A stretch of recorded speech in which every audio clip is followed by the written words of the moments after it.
We're back in Sonia's garden, and this time we're going to look at what she does vegetatively, meaning veggies. What is she growing?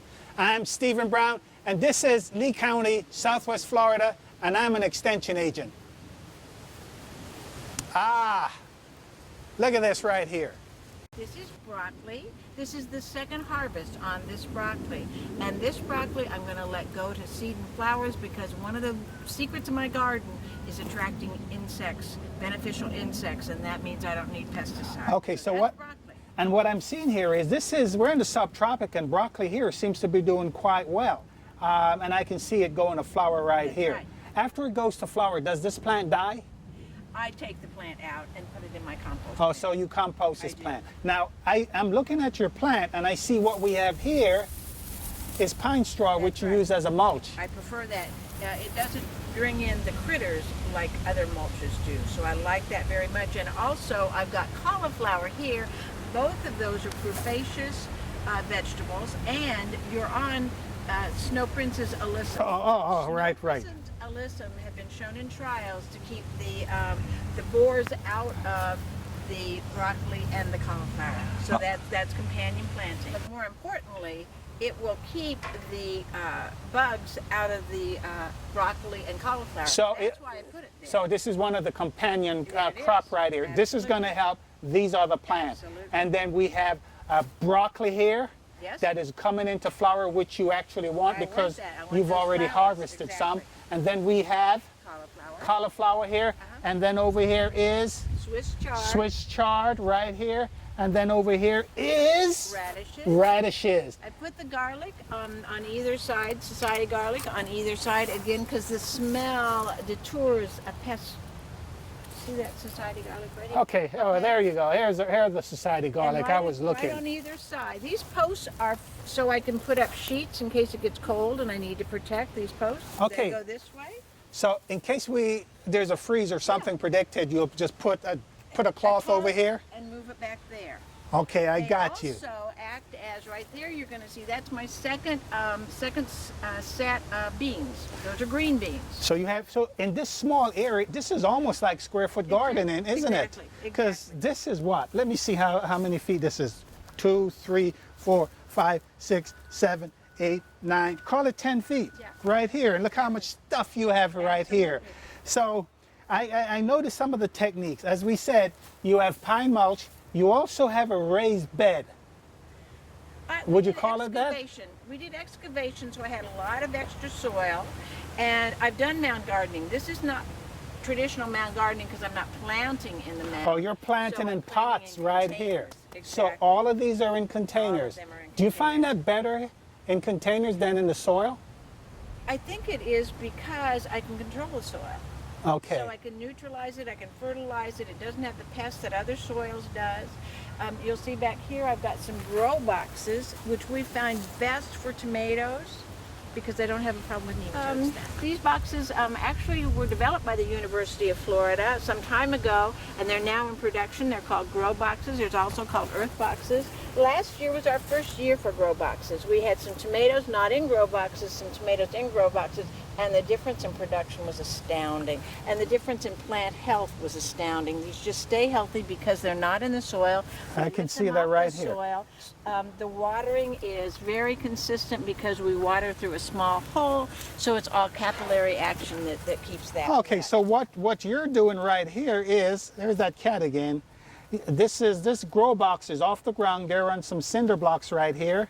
And then irrigation is not overhead. That's right. As on the leaves, which can cause disease. Absolutely. In other words, you put the water through these little PVC That's pipe. right.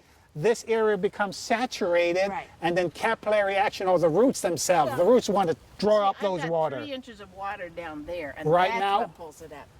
Every day I water this so that it stays full of water. Okay, and this really does smell like tomatoes.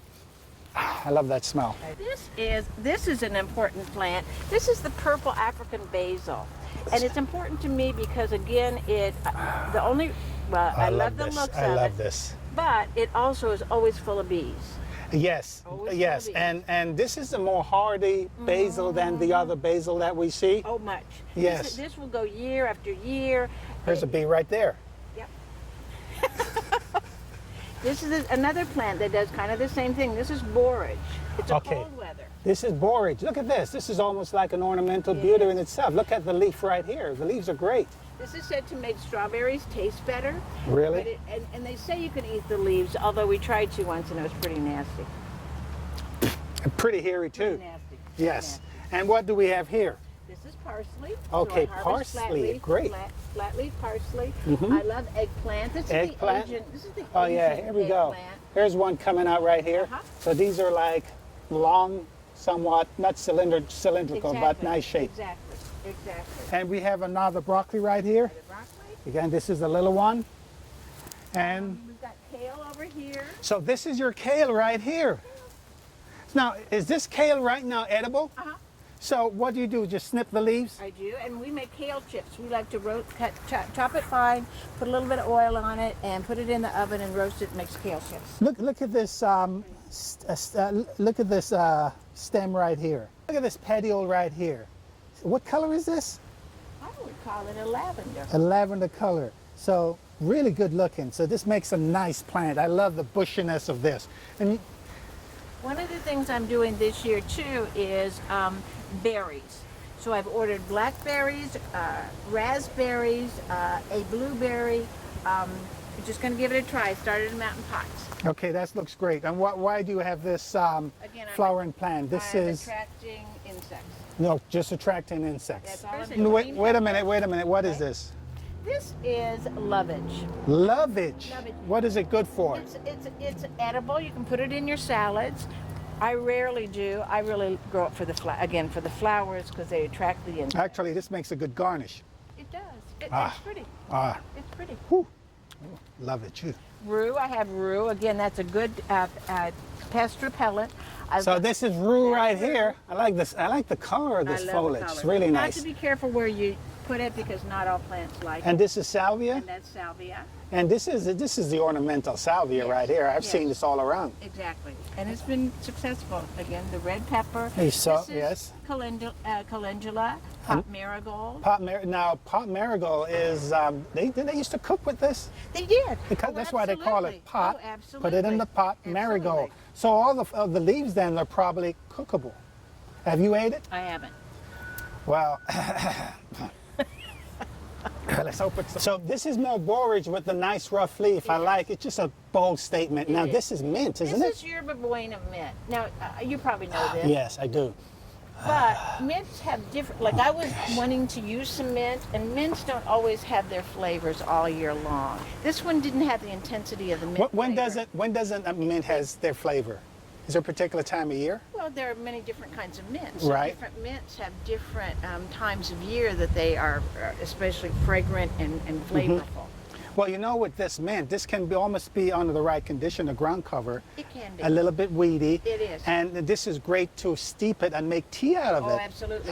Yeah. One of the things about mint, because there's a lot of different kinds of mint, they recommend not planting them together because then their flavors kind of meld. They Oh, lose really? They lose it? intensity of the It's- flavor. oh, you I got see. I didn't know chocolate. that. I Well, just- it's all right because you can put some there and some somewhere else. They won't naturally go together if you don't plant them. But planting them all together. Now, what's your favorite vegetable in this garden? Eggplant. Eggplant? Is Eggplant. that because you use it a lot? It's and I love the way I prepare it. Well, of course, tomatoes. Tomatoes and, are good. and tomatoes too. Exactly. Now, ask me what's my favorite. What's your favorite? Probably. Potato. Well, no. Well, you don't have potatoes here, do you? We have sweet potatoes.